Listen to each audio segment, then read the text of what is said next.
How many of you have some major goals you'd like to achieve? Raise your hands, please. Very good. I know you do.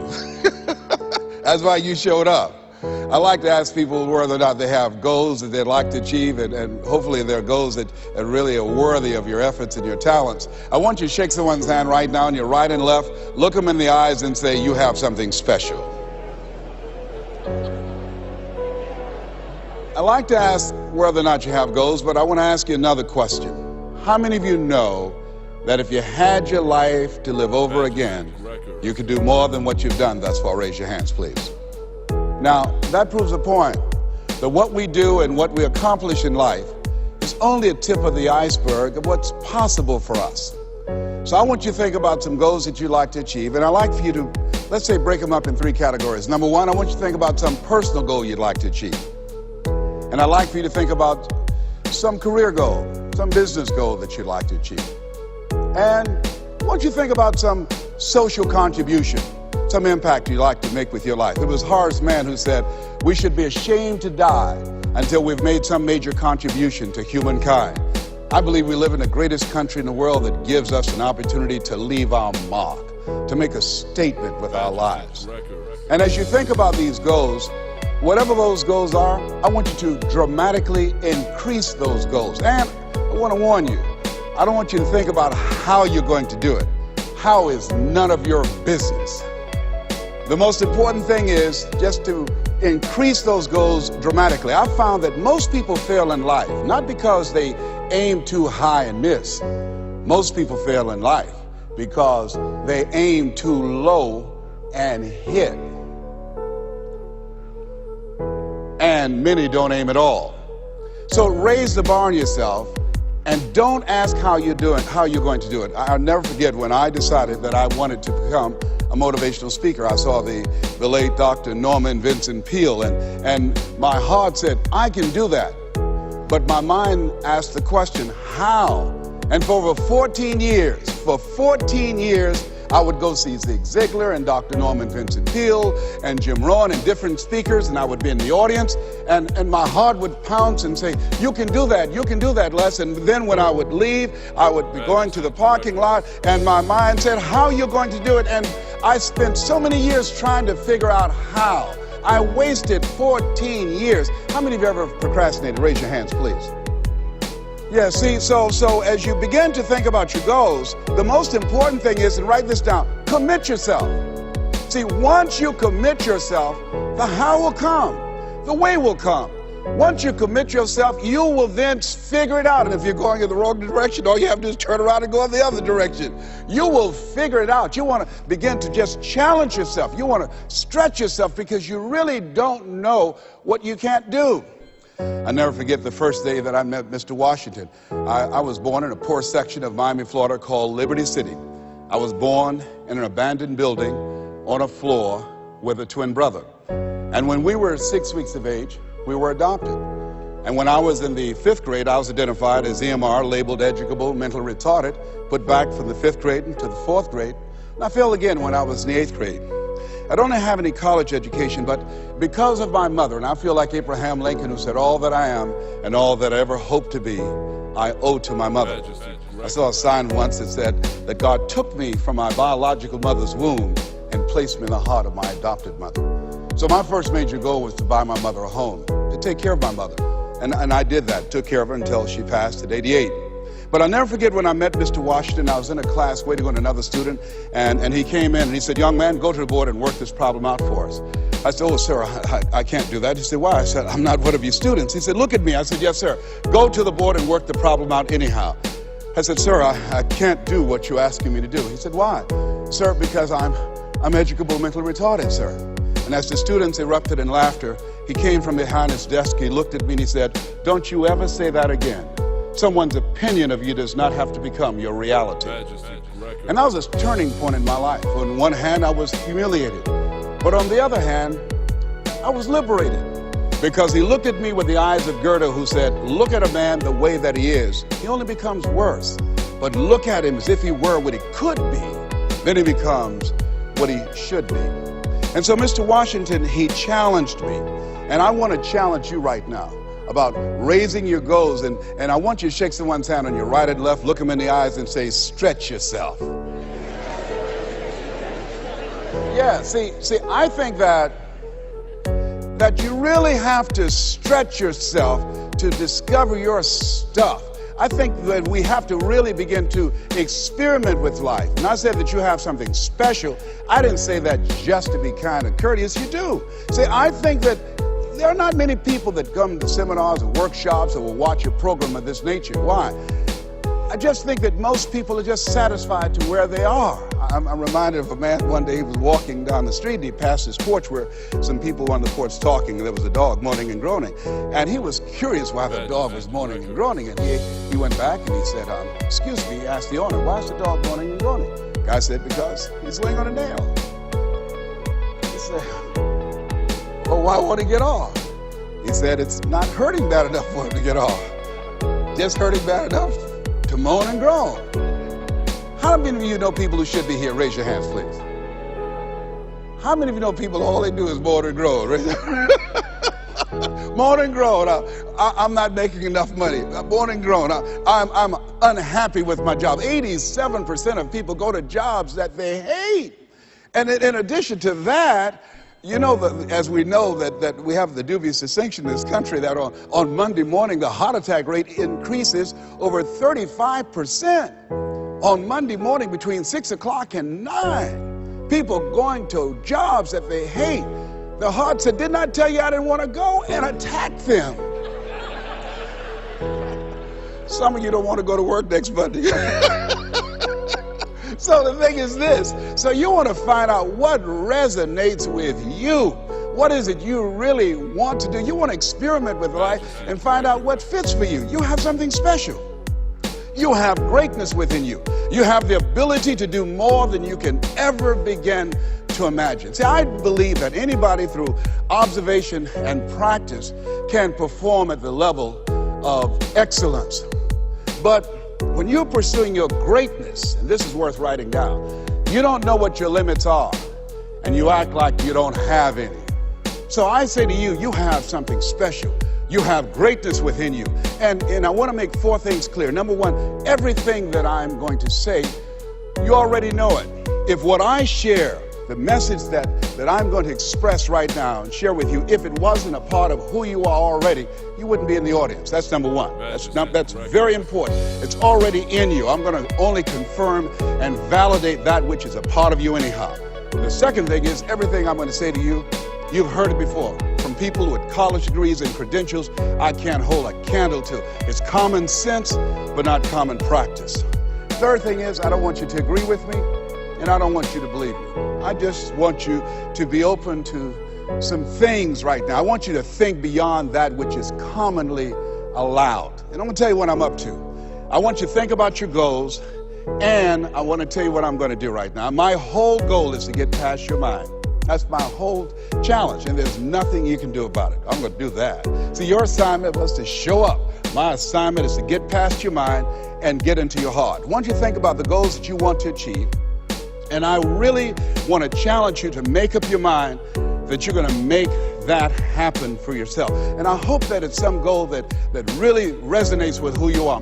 When I was a little boy, my goal was to just buy groceries for our family.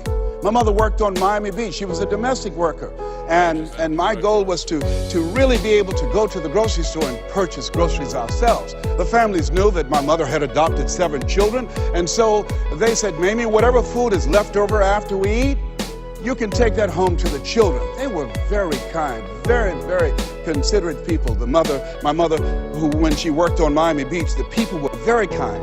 I was appreciative of their generosity. But as a little boy, I said, Mama, one day, when I become a big boy, I'm going to be able to buy groceries for us. My goal as a little boy was to buy clothes for my brothers and sisters. We wore the hand-me-down clothes of the children that Mama babysat for when she went over in Miami Beach. And if the clothes were too small, she would let them out. And if they were too large, Mama could sew and take them up. And I'll never forget David Sidursky. His father was very wealthy. Mama worked for him, but David was my buddy. And so his father gave him 2 gifts for his birthday. Gave him a brand new boat, but he also gave him some motivational tapes. Earl Nightingale, I'll never forget. So he said, David, man, let me tell you something.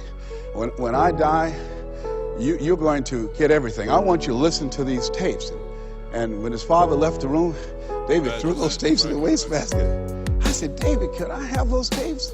He said, yes. I said, man, your father said, if you listen to these, you can get more and do more than what he's done. He said, look, I'm going to get everything anyhow. Go ahead, take them.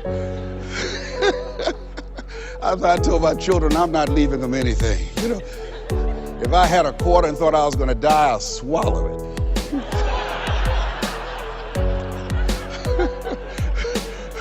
Write this down. It's not what you leave for your children, it's what you leave in them. Not what you leave for them, what you leave in them. No, absolutely not. I'll tell you something else happened. I never forget. Mama came home one day and said, Leslie, David sent you a new pair of shoes his father got for him. I said, oh, Mama, thank you so much. I can't wear David's shoes. Why?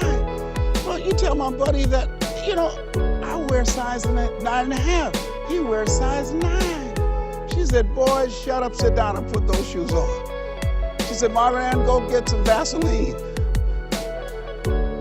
And she came in there, and my sister started rubbing the Vaseline on my feet. And she said, run some water in the bathtub. And she's now go in there and put your feet in those shoes and don't mash the heel down. I said, Mama, shut up, boy, don't mash the heel down. And then she had me to get in the bathtub. I said, Mama, these shoes hurt. She said, get in there and walk around in the water. And I'm walking around the bathtub. Then she tried to distract me. I knew what she was doing. How'd you do at school today? I did good. Did you get in any fights? No, ma'am. You know you fought somebody. Well, I only hit 3 people today. and then after a while, she said, how you doing? I said, well, they hurt. Do they hurt as bad as they were before? No, ma'am, they feel a little bit better. Keep on walking, keep on walking. And then after a while, when the leather soaked up the water, the leather began to stretch to a perfect 9.5. You think Fortune 500 companies started talking about doing more with less? My mother been doing that for a long time. It's amazing what you can do.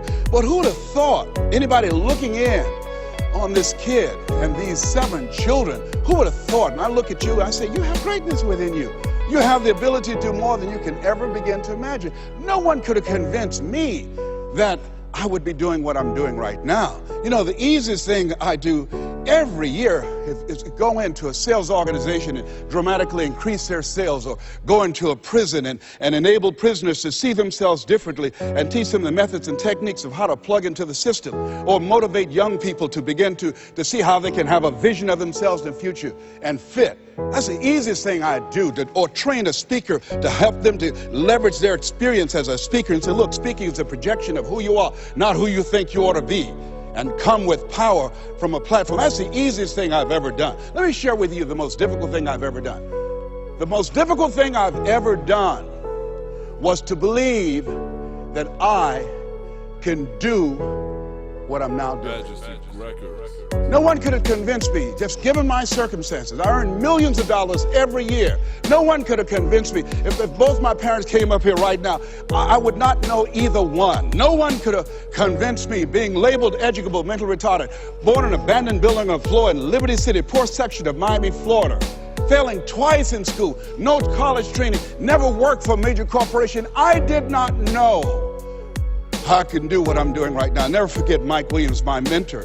I think a lot of people fail in life because of the fact that they need some mentoring, they need some coaching.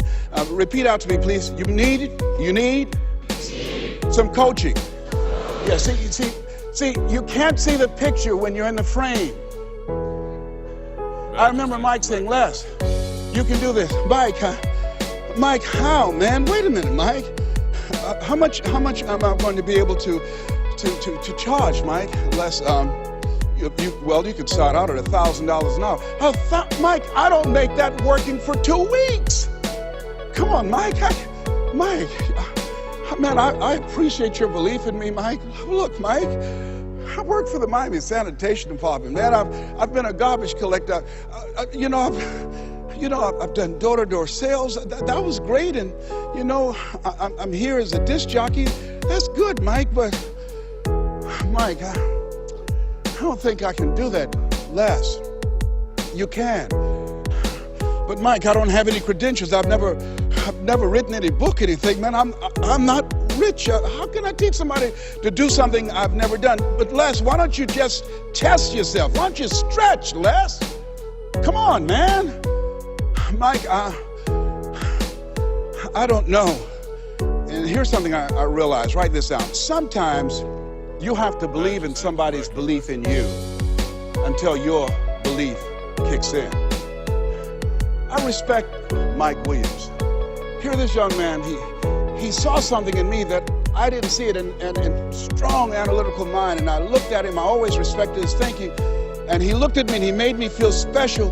And I said, okay, Mike. And I just kept holding on to what Mike said to me. I just kept holding on to what Mr. Washington said to me. I kept holding on to my mother saying, you're special, Leslie, when they said you're educable, mentally retarded. Mama didn't know what that meant. She only had a third-grade education.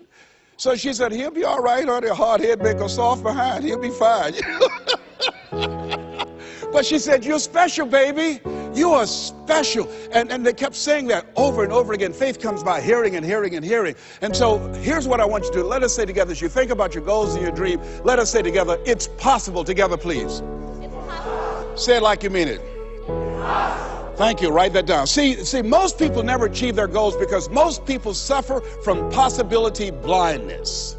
They look around trying to think about the things that they don't have. Robert Roots, young man who wrote a book about success principles of the 3 little pigs. He said, it's not what you don't have, it's what you think you need that keeps you from being successful or happy in life. It's not what you don't have. See, I was focused on what I didn't have. Don't have a college degree, don't have any credentials, never worked for a major corporation. I was focused on the negative things and said, negative things are the things that you see when you're not focused on your goal. What do you come with? What is it that you have within you that you showed up to bring? Hey, Les, you don't know, but my dream is a long shot. A friend of mine, Dexter Yeager, said when the dream is big enough, the odds don't matter. I'm reminded of a great man. When I was reading Time magazine talking about some of the great minds of the last century, they didn't mention his name, Dr. Howard Thurman, one of the mentors of Dr. Martin Luther King Jr., also an advisor to Mahatma Gandhi and Albert Schweitzer. And he said, the ideal situation for a man or woman to die is to have family members standing around their bed praying with them as they cross over. But imagine, if you will, being on your deathbed and standing around your bed, the dreams given to you by life, the ideas that you never acted on, the talents, the gifts, the abilities that you never used.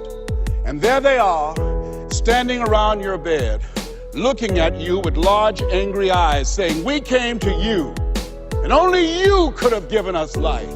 And now we must die with you forever. And the question is, if you died this very moment, what will die with you? What dreams? What ideas? What talents? What leadership potential? What greatness that you showed up to bring? That you allowed fear or procrastination to hold you back? Perhaps that's why Henry David Thoreau wrote the words, oh God, to reach the point of death, only to realize that you've never lived, only to realize that you've never scraped the surface of your potential. Repeat after me, please, with power, feeling, and conviction. I refuse to die an unlived life. Yes, shake someone's hand on your right and left and say, live your dream. Yeah, I think we should all resolve. I refuse to die an unlived life. Don't worry about the odds. You survived 1 out of 40 million sperms. You will never have those odds again. You beat those odds, you can win anything. Here's something else stop most people. You know what it is? Failure. Let us say together, I will fail my way to success. Yes, write that down. I will fail my way to success. See, 8 out of 10 millionaires have been financially bankrupt. 85% of people allow their fear of failure to outweigh their desire to succeed. And I believe that the reason that most people go so far in life and stop. Maya Angelou said it best. She wrote a poem. She said that most people go so far in life and then they park. They pull off the highway of life, especially when they get some hits, especially when they've been rejected, especially if they have an illness, especially if they lose something. They park. And I take it further. They don't even turn on their emergency lights. It's not because that they are broken down. They don't want anybody to stop and say, hey, look here, I've got some jumping cables in my trunk. You need a jump? Hey, look here, there's a service station ahead about 3 or 4 miles. I have a can. I can take you up there and get some gasoline. Oh, no, I'm just fine. I had a talk show once, and highest rated, fastest canceled talk show in the history of television. Well, at least I had one. and I was excited. You know, when the time I came into television years ago, television was based upon conflict and controversy. So I said, I want a solution-oriented talk show. First concept of that kind. High ratings. And the syndicators say, you just got lucky. Come on, let's do these other type of shows. You can be a Jerry Springer. Oh, no, that's not why I came here. No, I believe that we live in the greatest country in the world where we should hold ourselves to certain standards. I'm not going to come here and sell out on who I am. I'm not going to compromise. I'm not going to lower my standards for you. No, that's not why I showed up. And so they fired me. Security walked him out. I said, I can walk by myself. But let me tell you what happened. I took a hit and I parked. It wasn't that I didn't have the ability to do more. My concept was good. But what happened when I took the hit, when they canceled the show, I canceled myself. When they said the show is going to be taken off television, it won't work, I told myself, Les, you can't succeed in television. And I parked. You know what I did? I went back to my comfort zone. As a motivational speaker, at least I'm doing better than most people. That's nothing to compare yourself to worse that other people are doing and then make yourself feel better. No, I parked.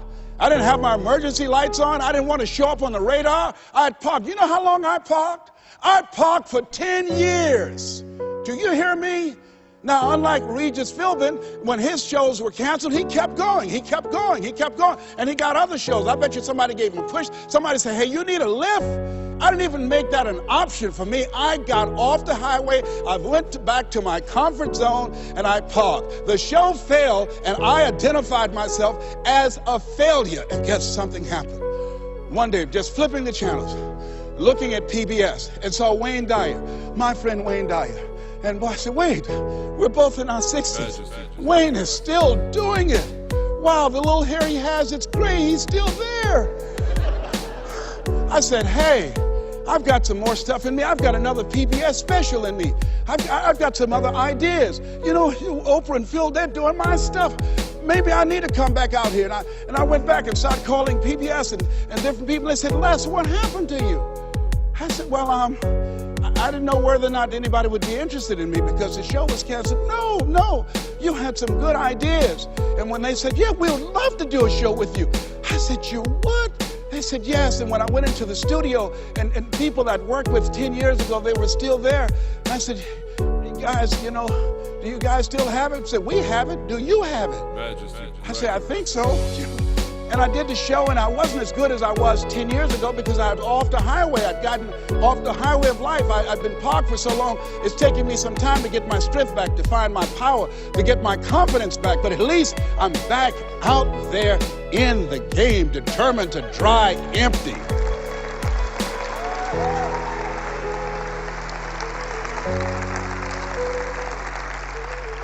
So I say to you, see, I only attract millionaires or millionaires in training. He's going to get that in a minute. You have something special. You have greatness within you. And the only reason you are here, you are my assignment. You can feel me. Some of you feel me right here in your heart of hearts. And my goal is to get past your mind and into your heart. So it's necessary that you have the mindset that I can do this. You've got to begin to believe and to fortify that belief and feed that belief by listening to tapes, going to seminars and workshops, by challenging yourself, by stretching yourself. It was Osborne who said, unless you attempt to do something beyond that which you've already mastered, you will never grow. And as you begin to challenge yourself, you'll discover some things about yourself that you don't know right now. The other thing is you begin to look at yourself, look at your dreams, and begin to experiment and stepping into your greatness. One of the things that's very important, whatever goals and dreams that you have, repeat after me, please. Make your move before you're ready. You have Price Pritchett, who's a great motivator and trainer. He said, make your move before you're ready. We're instructed in life to walk by faith and not by sight. See, you want to really begin to stretch yourself. You want to become a risk taker. You want to raise the bar on yourself. Most people won't do that. See, most people engage in low-life living, low-risk living. Viscott said, if you're not willing to risk, you cannot grow. And if you cannot grow, you cannot become your best. And if you cannot become your best, you can't be happy. And if you can't be happy, then what else is there? I like what Helen Keller said, life is short and unpredictable. Eat the dessert first. And so, you want to begin to take some chances. You want to begin to challenge yourself and make it okay to fail and learn from your failures. Don't allow fear of failure and the allure, the attractiveness of playing it safe in life to draw you in. You can't get out of life alive. You've got to die to leave here. Other thing is you look at yourself, look at your dreams, detoxify your life. Write that down. See, I think that most people never achieve their true goals in life because they're surrounded with too many toxic, negative, energy-draining people. You've got to look at the people in your life and ask yourself the question, what is this relationship doing to me? How is it impacting my life? Am I a better person? Sidney Poitier wrote a book called The Measure of a Man. And it's powerful, but I encourage you to get the tapes. I love his voice, and he said something in there. He said, when you go for a walk with someone, something happens unconsciously. It's not spoken. Either you adjust to their pace, or they adjust to your pace. Whose pace have you adjusted to? See, you want to surround yourself. My daughter, Ona Brown, who's a speaker and coach, she says, call forth your team. But make sure these are people that you can learn from. I'll never forget, I'm on a special board with Bishop T.D. Jakes, and we went into a board meeting. He looked at everybody before opening the meeting. He said, as soon as I know as much as you do, you're fired. And with that, the meeting is now open. Everybody continued to learn on that board. Trust me that a friend of mine that did his Kimbrough motivational speaker out of Atlanta, he said, if you're the smartest one in your group, you need to get a new group. So as you look at yourself and look into the future, call forth your team. George Fraser says your network determines your net worth. Who do you allow to be in your ear? What kind of relationships are you developing? Are they an asset to you, or they are a liability? Do they elevate your spirits, or do they tear you down? You get two types of people, nourishing people and toxic people. Nourishing people, they bring the best out of you. They encourage you, they inspire you, they hold you accountable. Toxic people, they are critical people, always telling you what you can't do. They're always measuring your possibilities based upon their failures. My mother said, never let anybody tell you what you can't do, son, especially if they haven't done it. They don't know what's possible for you. So as you begin to look at yourself, begin to identify the relationships that you communicate with most and say, hey, is this relationship helpful to me? And then think about some people that you need to bring into your life that you can learn from, that you can grow from. I joined the National Speakers Association when I decided that I wanted to speak. I wanted to be around the people that were doing what I wanted to do. I'll never forget when I saw Dr. Norman Vincent Peale. He said, you have something special. You have greatness within you. And you can do more than you can ever begin to imagine. And here I am in the audience saying, oh my goodness. I'd read The Power of Positive Thinking 17 times, my hero. And I saw him backstage and I said, Dr. Peale, hi, my name is Les Brown.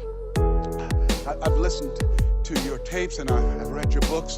They gave them to us in special education, sir. And one day I would love to be on stage with you. And he looked at me and said, "It's possible, young man. It's possible." But this man, when he spoke, he gave me goose pimples. Deep baritone voice, spoke from his diaphragm. You have something special. You have greatness within you. He override the inner conversations in my mind. I'll never forget a gentleman, what a brilliant man, a Harvard graduate, Dr. Carter G. Woodson. He said, if you can determine what a man shall think, you never have to concern yourself with what he will do. If you can make a man feel inferior, you never have to compel him to seek an inferior status, for he will seek it himself. And if you can make a man feel justly an outcast, never have to order him to go to the back door. He'll go without being told. And if there's no door, his very nature will demand one. See, we live in a world where we're told more about our limitations rather than our potential. How many of you have ever been told that you couldn't do something? Raise your hands, please. You know, MIT did a study that if I say to you, you can't do that, that 16 people have to come along and say, you can do that, you can do that, you can do that, to neutralize that, and the 17th statement that you hear, you can do it, will be the one that will finally stick. So you have to watch who's speaking into you. You've got to begin to monitor your mind, and you've got to begin to literally be proactive in programming yourself to success. Be ye not conformed to this world. Be ye transformed by the renewing of your mind. You've got to take responsibility to make that happen. And as you begin to do that, you'll begin to see some incredible changes in your life. I understand now when Earl Nightingale said, all of us are self-made, but only the successful will admit it. As you begin to look at your dreams and look at your goals, write this down. Make know your vitamin. See, most people stop short of their dreams and park and get off the highway of life because of the rejections of life. You will always be rejected. It's no big deal. Jack Canfield said rejection is a myth. It's not like when somebody says no and then they slap you. No, it's just, you know, to me, make know your vitamin. Get excited about the no. Why? Because every time someone says no, that brings you another step to a yes. You're getting closer. Trust me, you will win if you don't quit. You will win if you don't quit. Even a broke clock is right twice a day. The other thing is, as you look at yourself and look at your goals and look at your dreams, assess yourself. What are your strengths? What are your weaknesses? What do you bring to the table? When I looked at becoming a motivational speaker, I looked at all the speakers and I noticed that they were pretty much scripted. So I said, what is it that can make me stand out? I don't have any college education. I don't have any credentials. I never worked for a major corporation. What is it I can do to offset my weaknesses?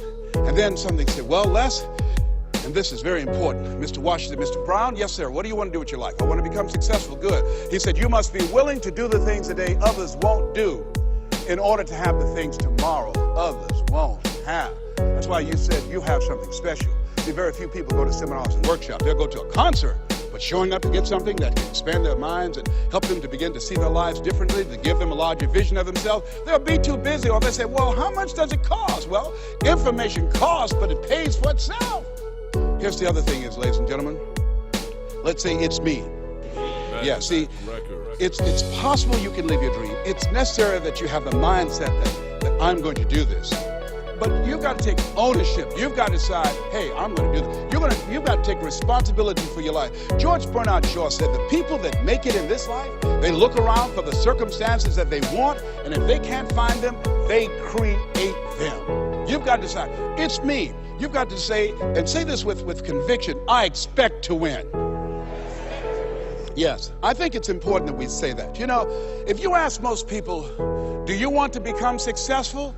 They will say yes. Took my oldest son for a walk, my namesake. You know, we always expect our children to do far more than what we do. I said, Calvin, he wants his own identity. He's Leslie Calvin Brown Jr. I stopped him, looked him in the eyes and said, do you want to be successful, son? He said, yes, sir, Dad. Very good. Let's walk, son. Walk further. Stopped him again. I said, Calvin, look me in the eyes, son. Yes, sir, Dad. Magestick. Do you expect to be successful, son? He stood there and he looked at me and his eyes got glassy. He said, let's walk. And the reason that he said, let's walk, because my son is very bright. Of all my children, he's perhaps the smartest one. But Calvin now, over 30, Calvin now, a single parent of 2 daughters, good father. Calvin now, at this stage of his life, he's behind on his dreams. A lot of talent, a lot of abilities. Very conservative. One of those people, great mind, but he just hasn't developed that, things that we want our kids to have, that I want it. Calvin, you got to kick it up a notch, son. You never thought you'd be in your 30s. You got to kick it up a notch. You got to increase your energy in order to live your dreams. You can't be casual about your dreams. Bill Bailey said, if you're casual about your dream, you'll end up a casualty. Shake someone's hand on your right and left and say, kick it up a notch. Yes. You got to kick it up a notch. What is it you bring? And whatever you bring, you've got to kick it up a notch. What is your signature as you look at where you want to go and what it is you want to do? As you look at your product or your services, repeat out to me, please. Provide more service than you get paid for. Yeah, see, that becomes your signature. When you look at your goals and look at where you want to go, at your products, at your services, at your industry, you want to set some high standards for yourself. I like what Henry David Thoreau said, do not go where the path may lead, but go where there's no path and leave a trail. How is it that your industry will be done differently 5 years from now, 10 years from now? What is your reputation in your industry? When you come into a room and you leave, what's the scuttlebutt about you? Do people say, hey, that's a go-to person. That's a person, if you ask them to do that job, you're talking about the job being done. It will be done extremely well. Are you known for that person that stand out with what you do? That stand out with your quality of service, with your standards, always looking for ways to better your best? Are you one of those people that believe, well, if it ain't broke, don't fix it? Japanese believe if it ain't perfect, keep working on it. Are you willing to keep working on it? Are you willing to realize that you have not done your best stuff yet, that you can better your best? You've got to take responsibility for that. And now let's go to the next level. Not only is it possible that you can live your dream, is it necessary that you call forth your team and surround yourself with people that you can learn from and grow from, that you must work on yourself and monitor yourself and train yourself, that you've got to begin to take total responsibility for the outcomes that you want to produce in your life. But let us say together with power and conviction, it's hard. Yes, ladies and gentlemen, living a dream, changing your life, it's hard. It's hard when you lose all your money, when you've given it the best that you have, when you have some major setback. It's hard. When a doctor looked at me and said the 3 horrible words no one wants to hear, you have cancer. It was hard to mobilize my mind and spirit, to listen to tapes and music and read scripture and be around other people and seeking out other prostate cancer conquerors to believe that I could do this. It was hard. Never forget, my son said, Daddy, are you going to die? Why are you asking me that? You're not going out much. You're not the bubbly personality that I know you to be. You're not talking much. You're spending a lot of time in the room by yourself, Dad. Are you going to surrender? Are you giving up? Are you going to let that doctor's opinion become your reality? Will my daddy see me graduate? Yes, son, yes. I'm going to fight. No, I don't think it's my time yet. I'm going to see you graduate, but more than that, I've got some other things that I'm going to do with my life. And I thank you for asking me that. But I must tell you that I'm scared. I'm scared. And I've never been in this situation before. It's been easy for me to talk to people and encourage people when they've had challenges in their lives. But it's me. And I don't feel less than a man in admitting this to you. Yes, I'm scared. And I need some help. Repeat after me, please. Ask for help. Not because you're weak, but because you want to remain strong. And ask for help. And don't stop until you get it. Yes, See, life is hard, and there are some moments in life when you're going to need some help. You're going to need somebody to speak to you. You're going to need somebody to say something to you. I have a friend of mine, Willie Jolly, who's a motivational speaker. He said a setback is a setup for a comeback. I had to listen to Willie's tapes. I have another friend, Kevin Brace, who's a speaker. He said, Les, come on, man, you can do this. You can make this happen. You can hit a home run. It's a done deal. You are Les Brown. That cancer's got to get out of your body. I said, talk to me, Kevin. Talk to me. That's what I need to hear. I needed to hear those words. I don't care who you are. Many people won't allow themselves to ask for help because of pride. Pride cometh before a fall. Because of ego. Ego means edging God out. No, ask for help. Not because you're weak, but because you want to remain strong. And ask for help and don't stop until you get it. I'm here because a lot of people helped me. I'm here because a lot of people believed in me at a time when I was struggling to believe in myself. The other thing is, let us say together, it's worth it. Yeah, see, I think, and write this down, you got to find 5 reasons that will make it worth it for you. 5 reasons. What will make it worth it for you? Mine was, I want to take care of my mother. Mine was, I want to do something with my life. What will make it worth it for you? Mine is, I want to leave a legacy. Mine is, I refuse to die an unlived life. What will make it worth it for you? Repeat after me, please. You got to be hungry. Mr. Washington said, Mr. Brown, what do you want to do with your life? I said, sir, I want to become a disc jockey. Is that right? Yes, sir. Good. Mr. Brown, you got to be hungry. He said, I want you to listen to Paul Harvey. He's the world's greatest communicator. Always find a coach or mentor, someone that's doing what it is you want to do. Watch them. Listen to how he does the rest of the story. Listen to his voice, Mr. Brown. Develop your mind and develop your communication skills, because once you open your mouth, young man, you tell the world who you are. And don't forget, Mr. Brown, you got to be hungry. Take the time to develop yourself. So I started training and working on myself. And then pretty soon I came to him. I said, sir, I've been working on myself. I've done the things that you told me to do. I listen to Earl Nightingale all the time and sing, and I've been reading Dr. Norman Vincent Peale's book, and I'm ready. I practice every day 2 and 3 hours, sir. Is that right? Yes, sir.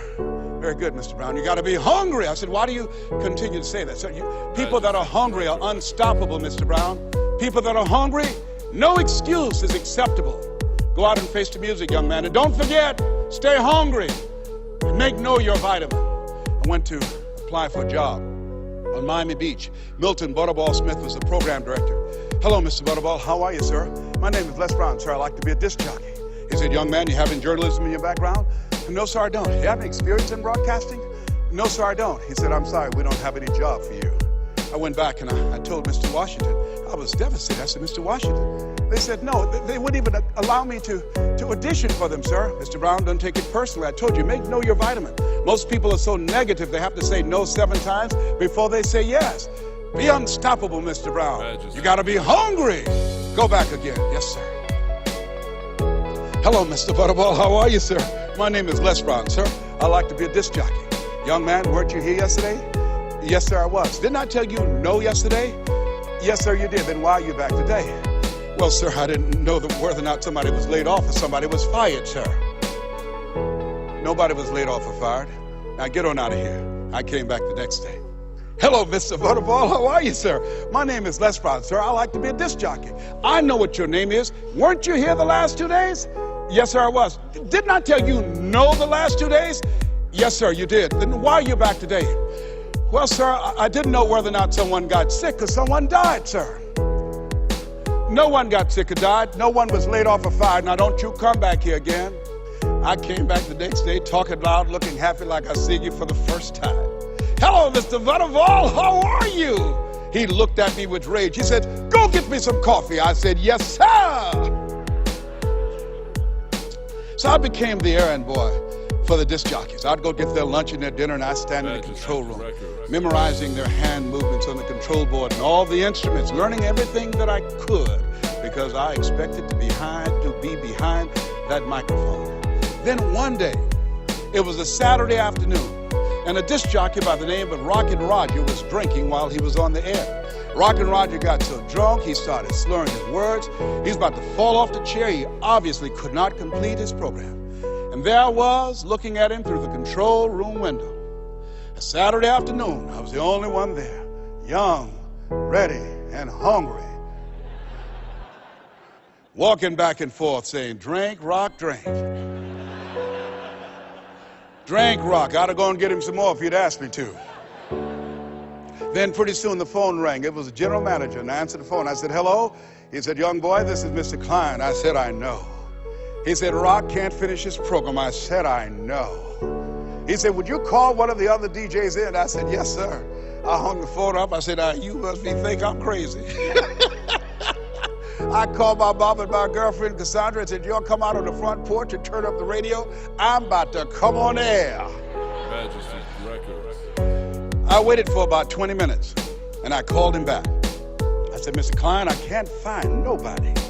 He said, young boy, you know how to work the controls? I said, yes, sir. He said, go in there and segue the records, but don't say nothing here. I said, yes, sir.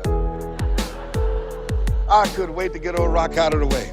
I put on a fast record. I said, look out, this is me, LB, Triple P, Les Brown, your platter playing papa. There were none before me, and there will be none after me. Therefore, that makes me the one and only. Young and single and love to mingle, certified, bonafide, doubly qualified to bring you satisfaction and a whole lot of action. Look out, baby, I'm your love man. I was hungry.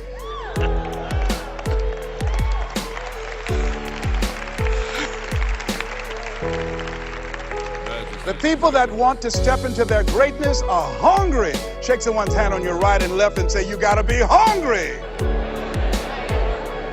What is your legacy? What will your statement be? Resolve every day, read it every day. I refuse to die an unlived life. I like to leave this with you that Mama used to love to hear me say. She said, boy, say that thing for me, and I dedicate this to you, to the greatness that's within you, because it's there. And it says simply this: if you want a thing bad enough to go out and fight for it, to work day and night for it, to give up your time, your peace, and sleep for it, if all that you dream and scheme is about it, and life seems useless and worthless without it, and if you gladly sweat for it and fret for it and plan for it, and lose all your terror of the opposition for it, and if you simply go after that thing that you want with all of your capacity, strength and sagacity, faith, hope, and confidence, and stern pertinacity. If neither cold poverty, famine, should go, sickness or pain of body and brain can keep you away from the thing that you want, if dogged and grim you besiege and beset it, with the help of God you'll get it. This has been Mrs. Mamie Brown's Baby Boy. God bless you and God bless America. You have greatness in you.